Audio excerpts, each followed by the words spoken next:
आदाब, नमस्कार। The red mic में आपका स्वागत है। मैं हूं सौरभ शुक्ला। हमारा देश बहुत चर्चा में रहता है कि भाई क्या सड़क बना दी गडकरी जी ने, क्या पुल बना दिया गडकरी जी ने, क्या कर दिया सड़कों का हाल, बढ़िया कर दिया। और आए दिन जब पुल गिरते हैं, जब सड़कें टूट जाती हैं, गड्ढे हो जाते हैं, गड्ढों में गिर के लोग मर जाते हैं, तब चर्चा नहीं होती। हम ऐसे ही एक पुल के बारे में आज आपको बताने वाले हैं। उसकी कहानी बहुत दिलचस्प है, क्योंकि वो कहानी है 300 करोड़ रुपए की। 300 करोड़, फिर से एक बार सुनिए, बैठा लीजिए अपने जहन में।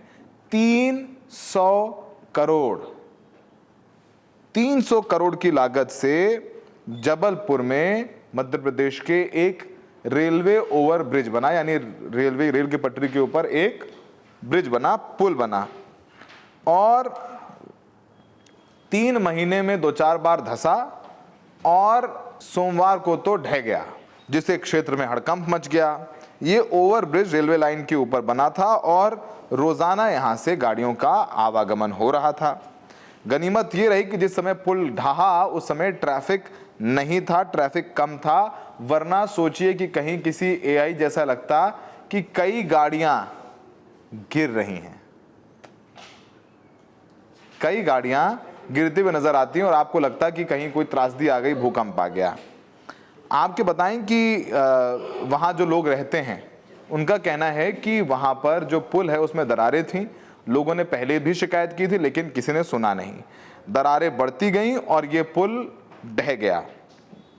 कुछ समय पहले यहाँ मरम्मत का काम भी किया गया था, लेकिन वो भी काम नहीं आया।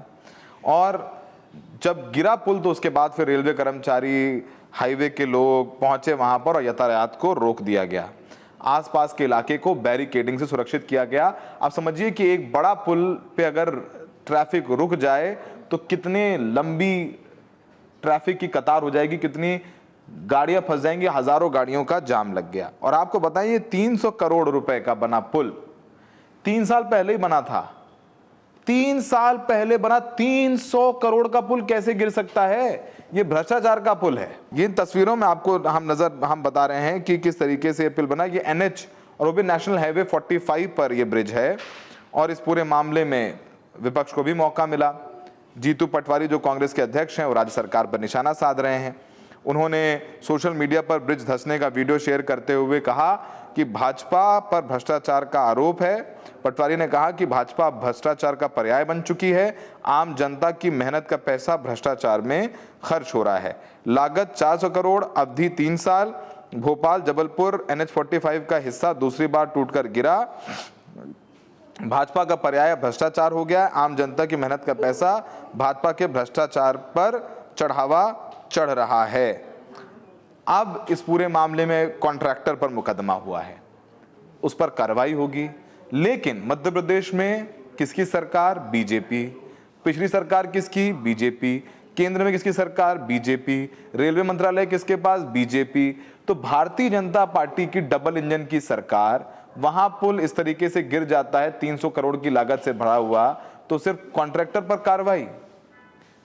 प्रदेश सरकार को जिम्मेदारी नहीं लेनी चाहिए? अभी किसी विपक्ष के राज्य में ये पुल गिरा होता तो शायद मुख्यमंत्री का इस्तीफा मांगा जा रहा होता। लेकिन आपको ये खबर भी बहुत कम अखबारों में या न्यूज चैनल से मिलेगी जो हम आपको बता रहे हैं। आपको बताएं कि इससे पहले 18 दिसंबर 2025 को भी इस पुल का एक हिस्सा धंस चुका था। ये रेलवे ओवरब्रिज कुछ समय से जर्जर था, जबकि इसका निर्माण 3-3.5 साल पहले किया गया था। उस समय एक हिस्सा क्षतिग्रस्त होने के बाद प्रशासन ने एहतियातन एक और सड़क पर यातायात वन वे कर दिया था। और इस हादसे के बाद तो पूरी तरीके से ही ये धड़ाम हो गया है। उनका कहना है, जो आसपास के लोग हैं उनका कहना है कि पुल के खराब हिस्से को सहारा देने के लिए जैक लगाए गए थे, जिससे उसकी बनावट की मजबूती पर सवाल खड़े हो रहे थे। बावजूद इसके समय रहते कोई पक्का समाधान नहीं होने की वजह से ये पुल धंस गया। इस पूरे मामले में FIR दर्ज की गई है।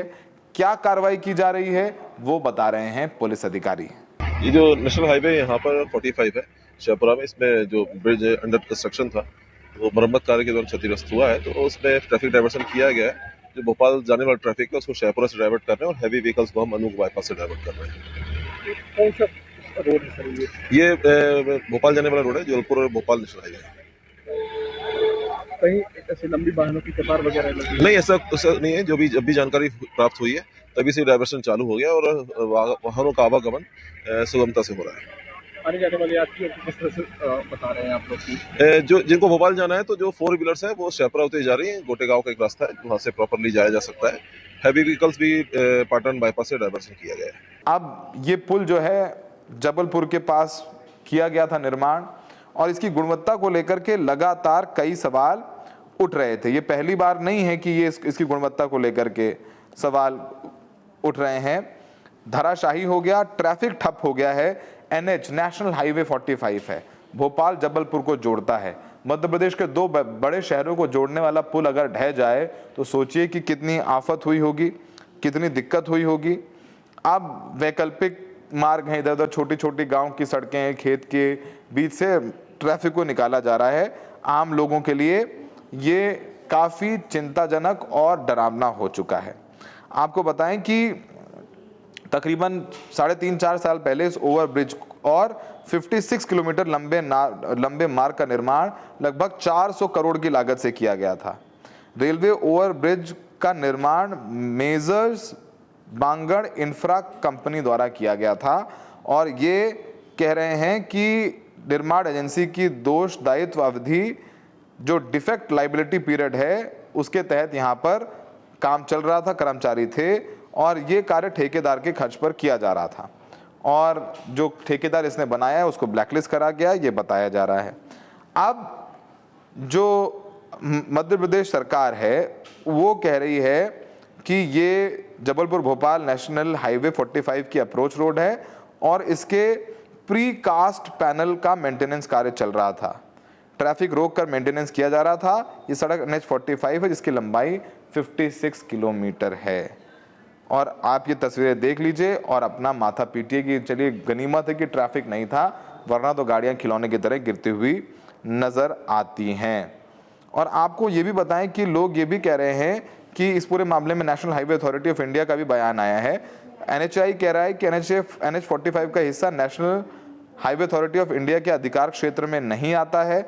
इस हिस्से का अधिकार क्षेत्र और रखरखाव Madhya Pradesh road development corporation के तहत आता है, यानी मध्य प्रदेश सरकार की जिम्मेदारी है।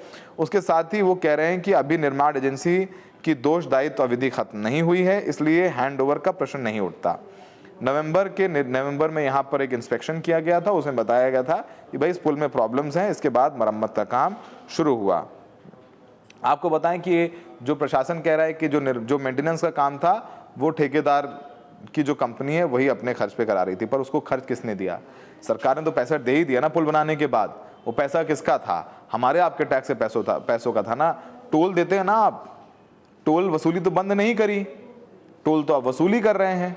तो टोल वसूली से हमसे करें और फिर बोले ये तो अभी सरकार के खर्चे पर नहीं, तो ठेकेदार के खर्चे पर। अरे ठेकेदार तो पैसा ले चुका है आपसे पूरा।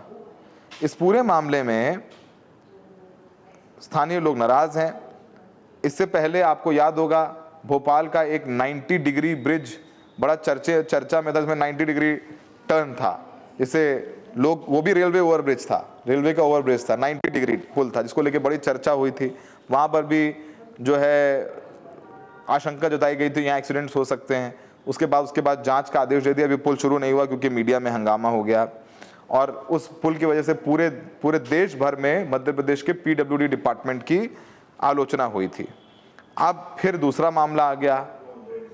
अभी बंबई में मेट्रो का पुल गिर गया, सड़कों में गड्ढे हो जाते हैं अचानक। तो ये हकीकत है। अब किस पर बात करिए? यहां आप लैंड जिहाद फलाना ढिमकाना, मुसलमान ये करते हैं, बुलडोजर चला दो, ये सब कुछ होता रहता है। पर जो सरकार का मुख्य दायित्व है, बिजली, पानी, सड़क, वो सब चर्चा में नहीं होता। लोगों को सोचना होगा, बात करनी होगी कि जब विधायक आए वोट मांगने, जब सांसद आए वोट मांगने, तो उन्हें सवाल पूछें कि उस सड़क का क्या हुआ, क्योंकि सब अपना ठीकरा जो है इन कॉन्ट्रैक्टर्स के सर पर फोड़ देते हैं। फतेहपुर में भी एक विधायक सड़क बनाया ठेकेदार ने, महिला विधायक ने खोद कर देखा कि पूरी सड़क टूट गई। इस तरह की खराब कंस्ट्रक्शन क्वालिटी है। तो पता करना चाहिए ना कि किसने कॉन्ट्रैक्ट दिया, किसके कहने पर कॉन्ट्रैक्ट दिया गया, वो कंपनी का जो मालिक है वो किससे जुड़ा हुआ है। बहुत सारे सवाल और उनके जवाब, devil lies in the details. तो वो होना बहुत ज़रूरी है। आपको बताएं कि पर्यावरण विभाग की अनुमति के बिना भी यहाँ पर खनन का कार्य हुआ है। इससे पहले जुर्माना भी लगाया था 3 करोड़ का। 2022 में एक सड़क निर्माण के दौरान खनन हो रहा था, वहाँ भी प्रॉब्लम थी, तो 82 करोड़ का जुर्माना लगाया गया था।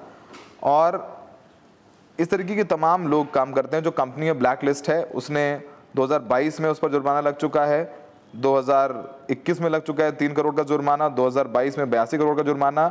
और कंपनी द्वारा अवैध रूप से निकाले गए खनिज का भंडारण भी किया जा रहा था। बांसवाड़ा राजस्थान स्थित इस कंपनी के संचालक विनोद जैन को पुलिस ने पूछताछ के लिए बुलाया। तो एक ब्लैक लिस्टेड कंपनी को पुल का काम दिया गया।